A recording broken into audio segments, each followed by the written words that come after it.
चुनाव से पहले अक्सर हम ओपिनियन पोल बताते हैं। मीडिया का काम है ओपिनियन पोल बताना कि कौन सी पार्टी को कितनी सर्वे के अंदर सीट आ सकती है, कौन सी को कितनी नहीं आ सकती। लेकिन ऐसा लगता है कि बीजेपी ने चुनाव से पहले ओपिनियन पोल नहीं बल्कि खुद से एग्जिट पोल जारी कर दिए। और ये मैं क्यों कह रहा हूं? बीजेपी का एक सिंपल सा फॉर्मेट रहा है, जहां जहां जिस राज्य के अंदर चुनाव होने होते हैं उस राज्य के नेताओं को उठा करके जेल के अंदर डाल दो, या फिर उस नेताओं के ठिकानों पर अचानक से ईडी सीबीआई के छापे डालने शुरू कर दो। यही अब होता हुआ नजर आ रहा है हरियाणा के अंदर। हरियाणा के अंदर बीजेपी के लिए सबसे बड़ी मुसीबत भूपेंद्र सिंह हुड्डा, उनके अलग अलग ठिकानों पर इस वक्त में छापे पड़े हैं।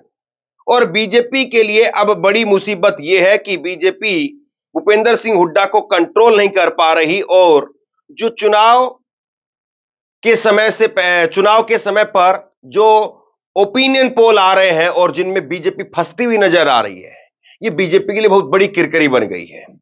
खबर आप देखिए, हरियाणा में ईडी की एंट्री, भूपेंद्र हुड्डा पर एक्शन, मनी लॉन्ड्रिंग केस में 843 करोड़ की प्रॉपर्टी कुर्क, इसमें पूर्व सीएम भी आरोपी। अब हरियाणा के लोग क्या इतना भी बात नहीं समझेंगे कि लगातार 10 साल की डबल इंजन की सरकार चलाई बीजेपी ने। ऊपर भी बीजेपी, नीचे भी बीजेपी, लोकसभा में बीजेपी, विधानसभा में बीजेपी, और कुछ नहीं कर पाई बीजेपी। और अब आखिरी में जब चुनाव की तारीखों का ऐलान भी हो गया, चुनाव सामने आ खड़े हुए हैं, और अब जो है वो ईडी के छापे मरवाए जा रहे हैं। कहां थे आप भाई इतने दिनों तक? 10 साल तक आपने क्या किया? हुड्डा के खिलाफ अगर कोई मामला है, हुड्डा ने कोई करप्शन किया है, कोई भ्रष्टाचार किया है, तो अभी तक हुड्डा बाहर क्यों है? या कुछ था ही नहीं? आखिरी तक आप इस गुब्बारे के अंदर हवा डालते रहे। पता चला कि गुब्बारे में हवा भरी नहीं जा रही, क्योंकि गुब्बारे के अंदर का आगे का मुंह वो खुला हुआ है। और अगर कुछ होता तो इतने दिन में तो बीजेपी भूपेंद्र सिंह हुड्डा को घेर लेती, और भूपेंद्र सिंह हुड्डा भी जैसे बाकी के और नेता बीजेपी के अंदर शामिल हो गए, बीजेपी का दामन थाम लिया, वैसे भूपेंद्र सिंह हुड्डा और उनके बेटे भी बीजेपी में शामिल हो चुके होते।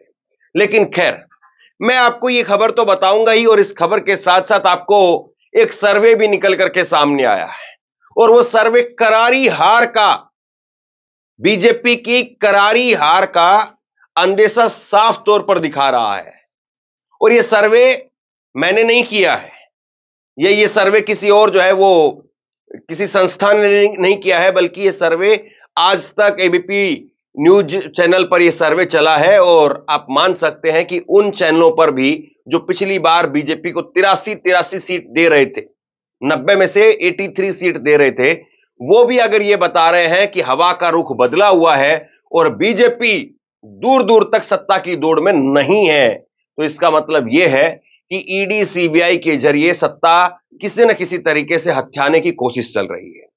खबर पहले आपको ये ईडी वाली बताता हूं। 834 करोड़ रुपए की संपत्ति इसमें कुर्क की गई है। हरियाणा में विधानसभा चुनाव के बीच में भूपेंद्र सिंह हुड्डा और इनके साथ में 2 कंपनियां और हैं, और इन कंपनियों की एक मामले में, मनी लॉन्ड्रिंग के एक मामले में 834 करोड़ रुपए की संपत्ति कुर्क की गई है। यह संपत्ति गुरुग्राम और दिल्ली के 20 गांवों में है। आरोप है कि भूपेंद्र सिंह हुड्डा और कंपनियों ने नगर और ग्राम नियोजन विभाग के तत्कालीन डायरेक्टर त्रिलोक चंद गुप्ता के साथ में मिलकर के सस्ते दामों में जमीन हत्या ली थी। अब बताइए, कहां है वो त्रिलोक चंद गुप्ता, कहां है हुड्डा, कहां है ये कंपनियां? 10 साल तक आपकी सरकार चली, कौन विश्वास करेगा इस बात को? 6 साल पहले केस दर्ज हुआ था ये, तब भी 6 साल तो बहुत बड़ा वक्त होता है, 5-6 महीने में केस निपट जाना चाहिए, लेकिन 6 साल तो बहुत बड़ा वक्त हुआ। 6 साल पहले गुड़गांव, जो कि अब गुरुग्राम बन गया है, उसमें 1417 एकड़ भूमि के अधिग्रहण में भ्रष्टाचार के आरोप में सीबीआई ने भूपेंद्र सिंह हुड्डा के खिलाफ केस दर्ज किया था। केस दर्ज करने के बाद में सीबीआई ने हुड्डा के रोहतक स्थित घर के अलावा दिल्ली, गुड़गांव और चंडीगढ़ स्थित मोहाली के विभिन्न बिल्डर्स के 20 से ज्यादा परिसर के अंदर छापे मारे थे। गुड़गांव के सेक्टर 58, 63, 65 और 67 में भूमि अधिग्रहण में हुई अनियमितता की जांच की सुप्रीम कोर्ट ने 1 नवंबर 2017 को सीबीआई को सौंपी थी और केस में भूपेंद्र सिंह हुड्डा और त्रिलोक चंद और उसके साथ में 2 प्राइवेट कंपनियां, इनको मिलाकर के 14 अन्य के खिलाफ कार्रवाई की थी। तो ये 6 साल पुराना मामला है जिसको घुमा करके अब नया पैकिंग दे करके नई बोतल में डालने की कोशिश हो रही है। लेकिन ये किस लिए हो रहा है, ये आपकी स्क्रीन पर खबर देखिए। हरियाणा सीएम के काम से सिर्फ 22% जनता संतुष्ट है। भ्रष्टाचार नहीं, बेरोजगारी सबसे बड़ा मुद्दा है। हरियाणा 90 सीटों पर चुनाव होना है, 1 अक्टूबर को चुनाव होगा, 4 को नतीजे आएंगे। लेकिन आज तक ने मूड ऑफ द नेशन सर्वे किया मूड भापने के लिए, और आज तक के इस सर्वे में 15 जुलाई से 10 अगस्त के बीच का समय लिया गया और सैंपल सर्वे है 1,36,000 लोगों का। और इसमें यह बताया गया कि 22% लोग ही सिर्फ 22% लोग ही वो संतुष्ट हैं मुख्यमंत्री के काम से। पहले वाले मुख्यमंत्री तो रिटायर कर दिए गए, जबरिया रिटायर जो होता है, कुर्सी से उतारा, कुर्सी से उतार करके हरियाणा से सीधा दिल्ली भेज दिया और उनको वहां पर एक पद दे दिया। हालांकि बहुत सारे लोग ये कहते हैं कि मनोहर लाल खट्टर बहुत फायदे में रहे हैं, क्योंकि यहां पर तो सरकार वैसे भी जानी थी और उनके नाम पर, उनके माथे पर एक हार का ठीकरा फोड़ा जाता। इससे पहले ही उनको एक नया जो है वो डिपार्टमेंट मिल गया, अपनी नई नियुक्ति हो गई, तो उनके लिए तो अच्छा हुआ है। लेकिन ये ठीकरा जो है वो सिर पर फोड़ दिया गया है नायब सिंह सैनी के, और नायब सिंह सैनी इसको कैसे निपटेंगे ये सवाल है। नायब सिंह सैनी इससे कैसे निपटेंगे ये भी सवाल है। और बीजेपी के अंदर टिकट को लेकर के माथापच्ची हो रही है। वहीं पर लोकपोल के सर्वे के मुताबिक हरियाणा में कांग्रेस सबसे बड़ी पार्टी बन सकती है और 58 से 65 सीटें हासिल कर सकती है, जबकि उसका वोट परसेंट 46 से 48% उसका वोट शेयर हो सकता है। यानी हरियाणा में आधे वोट, आधा परसेंट यानी 50% जो है वो आधा जो है वो अकेला कांग्रेस की तरफ जा रहा है। कहीं दूर दूर तक चांस नहीं है। और 56 से 65 सीट, 58 से 65 सीटें, 46 सीटों पर सरकार बन जाएगी। दूर दूर तक कोई चांस नहीं है। 58 से 65 सीटें अभी अनुमान के तौर पर बताई जा रही है। अभी तो चुनाव जो है वो आप मान करके चलिए कि 1 महीना और है।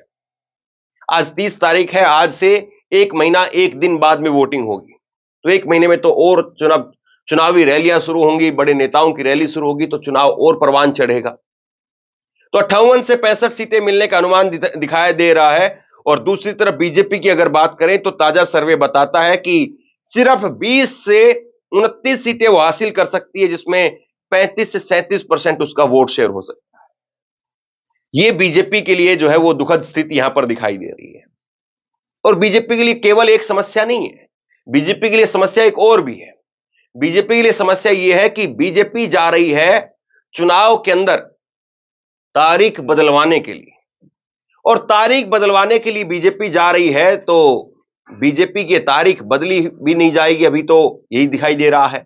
बीजेपी ने कहा कि 1 अक्टूबर को वोट ना करके दूसरे दिन वोट किया जाए, लेकिन हरियाणा चुनाव की तारीख बदलने पर फैसला नहीं।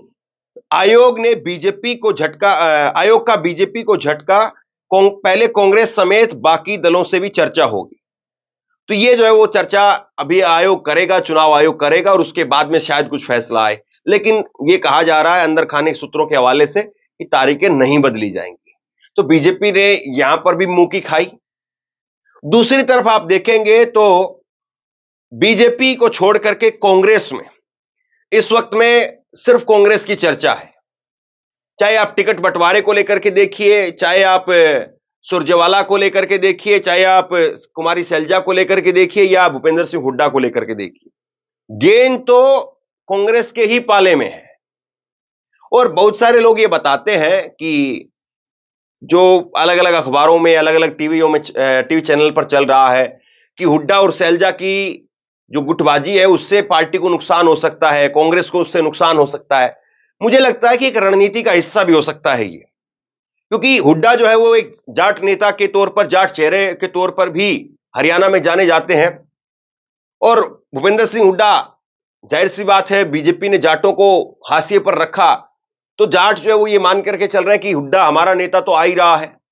और दूसरी तरफ कुमारी सैलजा को अगर आप देखेंगे तो कुमारी सैलजा भी जो है वो भी अपने आप में एक बड़ा चेहरा है और दलितों के अंदर एक जबरदस्त उनकी पैठ है। इसमें कोई दरकिनार, इसको कोई जो दरकिनार नहीं कर सकता है, कोई इग्नोर नहीं कर सकता है। आप देखिए कि हरियाणा में इनेलो और बीएसपी का गठबंधन होता है।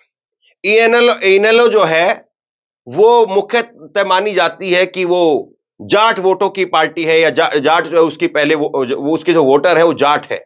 और दूसरी तरफ बीएसपी, कहीं ना कहीं ये माना जाता है कि बीएसपी जो है वो दलित पहली पसंद बीएसपी की। तो दलितों और जाटों का गठजोड़ बीएसपी और इनेलो ने भी करने की कोशिश की। और दूसरी तरफ एक और गठबंधन हुआ इसके बाद में एक और गठबंधन हुआ चंद्रशेखर आजाद और दुष्यंत चौटाला का। और यहां पर भी सेम पैटर्न, जाट और दलित इनका गठजोड़ हुआ। तो हरियाणा के अंदर तो बाहर से किसी को लाने की आवश्यकता ही नहीं है। हरियाणा में तो जाट और दलित जो नेता है वो अपने आप से पहले से फिट है और दोनों बड़े चेहरे हैं। शैलजा का नाम जो है वो छोटा नहीं है, सांसद भी है, कई बार की सांसद रही, 4-5 बार की सांसद रही है, केंद्र में मंत्री भी रही है, अभी भी सांसद जीत करके आई है। भूपेंद्र सिंह हुड्डा लगातार जो है वो मुख्यमंत्री बने 2 बार, और उसके बाद में उनके बेटे दीपेंद्र सिंह हुड्डा, उनकी भी अपनी एक पकड़ है, पहुंच है। तो ये कहीं ना कहीं कांग्रेस का एक रणनीति भी हो सकती है कि दोनों खेमों को जो है वो हम उठा करके रखें, शैलजा को भी जो है वो उठा करके रखें और हुड्डा को भी उठा करके रखें, ताकि दोनों समुदायों के बीच में एक मैसेज जाए कि हां, आपका ही नेता जो है ऊपर है और दोनों समुदायों का वोट इधर ही आए। बाकी हरियाणा की राजनीति अगर आप देखेंगे तो इस तरीके की नहीं रही है कि वो किसी को हराने जिताने के लिए वोट करे। मैंने पहले भी कहा, हरियाणा के लोग इलाज करने के लिए वोट करते हैं। एक बार इसका इलाज कर देते हैं और फिर दूसरी बार जब कोई ज्यादा घमंड में आ जाए, ज्यादा अहंकार में आ जाए, तो उसका भी इलाज कर देते हैं।